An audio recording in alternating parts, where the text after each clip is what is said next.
I made a pilgrimage to the Toy Pit this week during a work trip. It's located just a little bit north of Indianapolis. I'd be most honored if you would join me in this toy hunt. Stay tuned through the end of this Toy Pit tour to see my offerings to the toy gods and what I paid for them. P.S. I had to mute most of the sound because we were rocking out to Pat Benatar and Journey in the store. It will be mostly music with some commentary from me along the way. The toy gods rewarded my efforts. Stay tuned to the end to see what I picked up.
Oh, Shang-Chi.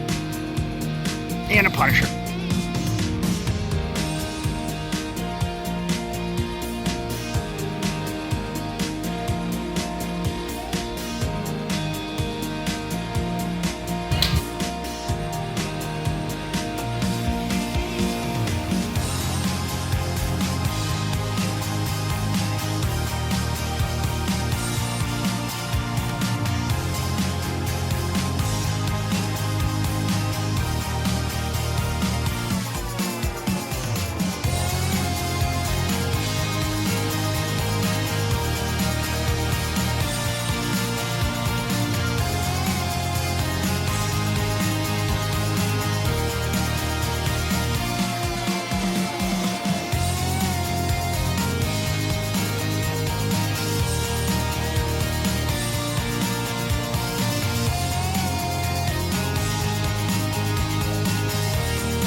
70.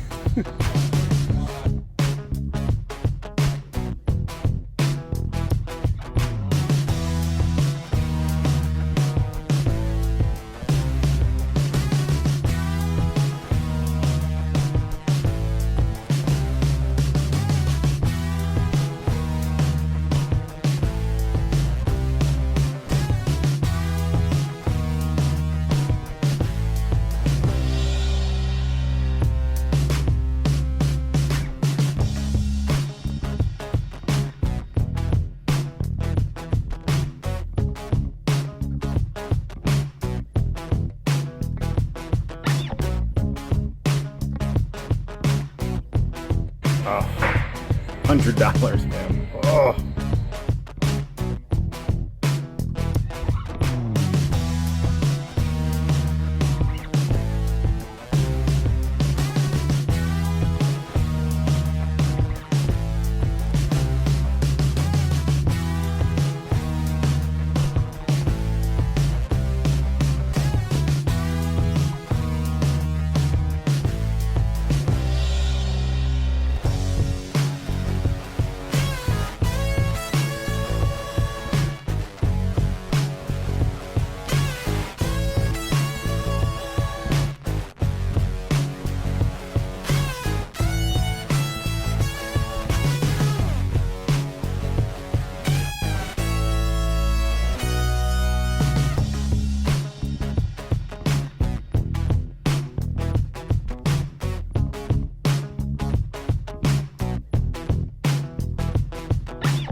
was excited to show you guys the 6 figures I picked up at the Toy Pit. And if you watch the whole video, you can tell I put a lot of effort in. I do believe the toy gods rewarded that effort. I have sorted the haul into 2 piles, Marvel Legends and McFarlane toys. I didn't find anything in Black Series. For the 6 figures, I paid $100 total, but that included tax, so it's roughly $92, averaging out to $15 per figure. But once I open these up and you see what I picked up, you'll understand why that was such a cool value. Plus, dude, it's the experience of like the tactile feel of going into this big, cool toy store and then being able to pick up and find toys. The first one I picked up was a figure I did actually play the long game on, but it did not work out in my favor as he soared in price. Shang-Chi, the definitive comic book version. But for $20, I got the 1 head sculpt, just the 1 pair of hands, and then the set of nunchucks. Oh man, I'm so happy to have Shang-Chi here in the Nerdery. Kung Fu fist out first, which is your first warning you're about to get messed up. Headband flown in the breeze, nunchucks, and just an awesome, balanced, well-articulated body. Dude, this was a great win for me. It just felt so cool to get him in a store. X-Men fan, especially 90s X-Men. I found this translucent Emma Frost and was immediately smitten. We negotiated down to $10 on her. And I am so stoked to have this figure in the Nerdery, man. Dude, look how cool she is. Even though this figure is very outdated, there's something so cool and unique about the mix of translucent body and then her clothes on her with the cape flowing. She actually stood and balanced pretty well like that. I was pretty relieved to see that, but I could slide her in with the 90s X-Men, and I'm really grateful to add her to this. It was a bit of a splurge, but I couldn't resist. They had Spider UK. We negotiated it down to $30 for it loose. As you know, I'm a huge Spider-Man fan. I did not have this version of Spidey. And again, it's one of those things. It's the thrill of finding it in store, of seeing a figure like you missed out on, but you've wanted from afar. Put in the effort to go toy hunting, and the toy gods rewarded you with Spider UK. Dude, if they release this right now, it'd be $30. So this is what I would have paid for it. So for me, this was a splurge at $30. But it's well worth it. Fourth and final Marvel Legend is a holy grail for me. As I've said, I'm a huge 90s X-Men fan, and I'm going to be building a massive 90s X-Men display. Iceman was a missing piece, was able to pick him up for $17. Now I can cancel that insanely overpriced 3-pack since I already have Spidey and Firestar. I saved a ton of money by picking up Iceman for $17. To me, this is just the classic, definitive Marvel Legends Iceman. Pearlescent quality. You can see the white in his eyes. Wearing nothing but his belt. I am so grateful to be adding this to my 90s X-Men display. And dude, what's even cooler was he comes with this ice stand. I have an Iceman with a proper Iceman effect, and he also comes with 2 other hands. And these are whiter. They're like a whiter tone than the rest of like the translucent tone on his body. You can have him like he's running on his ice sled, man. Dude, the toy gods saw my effort, and then they rewarded me with this bounty highlighted by Iceman. This is awesome. All right, don't go yet though. I still got to get to those 2. Is this handsome devil? Picked him up for $10 loose. Death Metal Robin.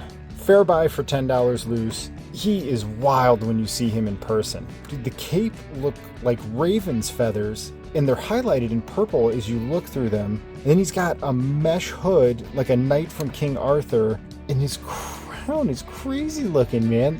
Look at that, dude. And then look at the crazy maniacal face on him. What an awesome Robin figure.